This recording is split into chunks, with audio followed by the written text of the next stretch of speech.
S BTVಯ ವೀಕ್ಷಕರೆಲ್ಲರೂ ಕೂಡ ಇಬ್ಬರ ಮಾತುಗಳನ್ನು ತುಂಬ ಸ್ಪಷ್ಟವಾಗಿ ಕೇಳಿಸ್ಕೊಂಡ್ರಿ ಅಂತ ನಾನು ಭಾವಿಸ್ತೀನಿ. ಇಬ್ಬರ ಮಾತಿನ ಅರ್ಥ ಇಷ್ಟೇ, ಇಲ್ಲಿ ಪ್ರಜ್ವಲ್ ರೇವಣ್ಣ ಅವರು ಇಂಪಾರ್ಟೆಂಟ್ ಅಲ್ಲ, ರಾಜಕೀಯ ಇಂಪಾರ್ಟೆಂಟ್.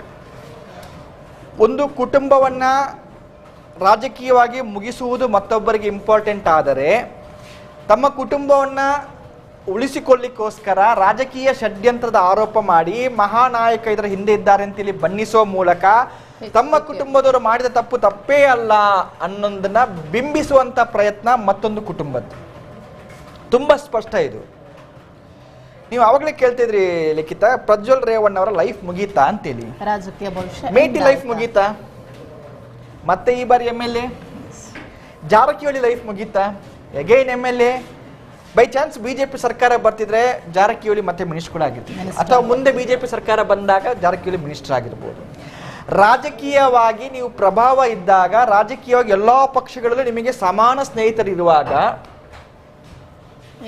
ಎಕ್ಸಾಂಪಲ್ ಪ್ರಜ್ವಲ್ ರೇವಣ್ಣ ಅವರ ಇನ್ಸಿಡೆಂಟ್ ಅಲ್ಲಿ ರೇವಣ್ಣ ಅವರು ಇಲ್ಲಿಗೆ ಎಂಡ್ ಆಗುತ್ತೆ ಅಂದ್ರೆ ಪ್ರಕರಣ ಅಂತ್ಯ ಆಗಬಹುದು, ಆಗದೇನೆ ಇರಬಹುದು. ಬಟ್ ಈಗ ಹೋಗ್ತಿರುವ ರೀತಿ ನೋಡಿದ್ರೆ, ಇವತ್ತು ಆಗಿರುವಂತಹ ಈ ಚರ್ಚೆಗಳು, ಈ ಗುದ್ದಾಟಗಳು, ಮೇಲಾಟಗಳು, ಮಾತಿನ ಯುದ್ಧ ನೋಡಿದ್ರೆ ಡೈವರ್ಟ್ ಆಗತ್ತೆ. 100% ಪ್ರಜ್ವಲ್ ರೇವಣ್ಣ ಇಶ್ಯೂ ಡೈವರ್ಟ್ ಆಗತ್ತೆ. ಡೈವರ್ಟ್ ಮಾಡ್ಲಿಕ್ಕೆ ರಾಜಕೀಯವಾಗಿ ಯಾರ್ಯಾರು ಏನೇನು ಮಾಡ್ಬೇಕು ಎಲ್ಲವನ್ನು ಮಾಡ್ತಿದ್ರೆ, ಎಲ್ಲಾ ಕಡೆಯಿಂದ ಕೂಡ ಆಗ್ತಾ ಇದೆ. ಒಟ್ನಲ್ಲಿ ಜಗಳ ಆಗ್ತಿದೆ, ಆದ್ರೆ ಜಗಳದ ಮ್ಯಾಟರ್ ಚೇಂಜ್ ಆಗ್ತಾ ಹೋಗ್ತಾ ಇದೆ. ಎಲ್ಲಿ ಬೇಸಿಕ್ ಪಾಯಿಂಟ್ ಇದೆ, ಸಮಸ್ಯೆ ಎಲ್ಲಿದೆ, ಆ ಮೂಲಕ್ಕೆ ಇಂಜೆಕ್ಷನ್ ಕೊಡಬೇಕು. ನೀವು ಅದನ್ನು ಮಾಡ್ತಾ ಇಲ್ಲ. ಕಾಲಿಗೆ ಗಾಯದಾಗ ಕಾಲಿಗೆ ಇಂಜೆಕ್ಷನ್ ಕೊಟ್ಟು ಆಯಿಂಟ್ಮೆಂಟ್ ಮಾಡೋ ಬದಲು ನೀವು ಎಲ್ಲಿಗೋ ಟ್ಯಾಬ್ಲೆಟ್ ಕೊಡೋದು, ತಲೆನೋವಿಗೆ ಟ್ಯಾಬ್ಲೆಟ್ ಕೊಡೋದು, BP-ಗೆ ಟ್ಯಾಬ್ಲೆಟ್ ಕೊಡೋದು ಮಾಡ್ತಾ ಇದ್ದಾಗ ಯಾವುದು ಅಂತ್ಯ ಆಗತ್ತೆ ಇಲ್ಲಿ? ಇದು ಯಾವುದು ಅಂತ್ಯ ಆಗಲ್ಲ. ಇನ್ನೊಂದು ವಾರ ಹೀಗೆ ಗುದ್ದಾಟ ಆಗ್ಬೋದು, ಅವ್ರದ್ದಿದೆ ಅಂತ ಇವ್ರದ್ದಿದೆ ಅಂತ ಹೀಗೆ ಮಾತುಗಳು ಬರ್ತಾ ಹೋಗ್ತವೆ.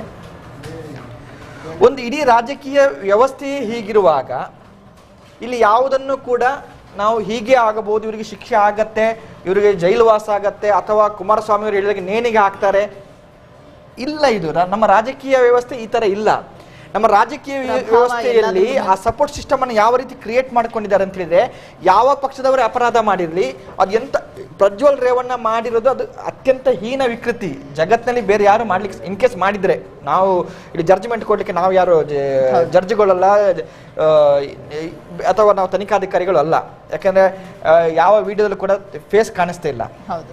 ಹಾಗಾಗಿ ಅದನ್ನೇ ಮುಂದಿಟ್ಟುಕೊಂಡು ಇಲ್ಲಿ ಪ್ರಜ್ವಲ್ ರೇವಣ್ಣ ಸೇಫ್ ಕೂಡ ಮಾಡಬಹುದು, ಹೇಳಕ್ಕಾಗಲ್ಲ.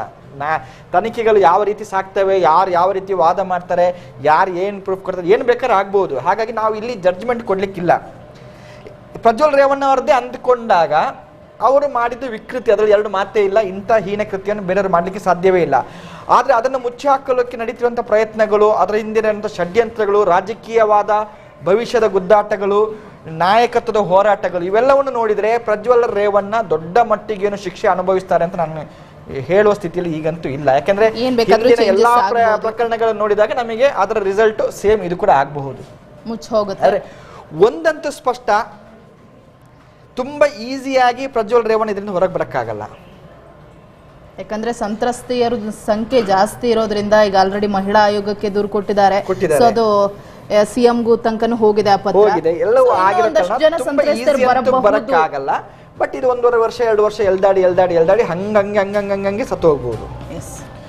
ಈಗ ಜಾರಕಿಹೊಳಿ ಇಶ್ಯೂ ಅಲ್ಲಿ ಶಿಕ್ಷೆ ಯಾರಿಗೂ ಆಗಿಲ್ಲ, ಅಲ್ಲೂ ಬಂತು ಇದು ಟ್ರ್ಯಾಪು, ಹುಡುಗಿಯನ್ನ ಬಿಟ್ಟು ಅವ್ರು ಕೇಸ್ ಹಾಕಿದ್ರು, ಇವ್ರು ಕೇಸ್ ಹಾಕಿ, 2 ಕೇಸುಗಳು ಹಂಗೆ ಇದ್ದಾವೆ.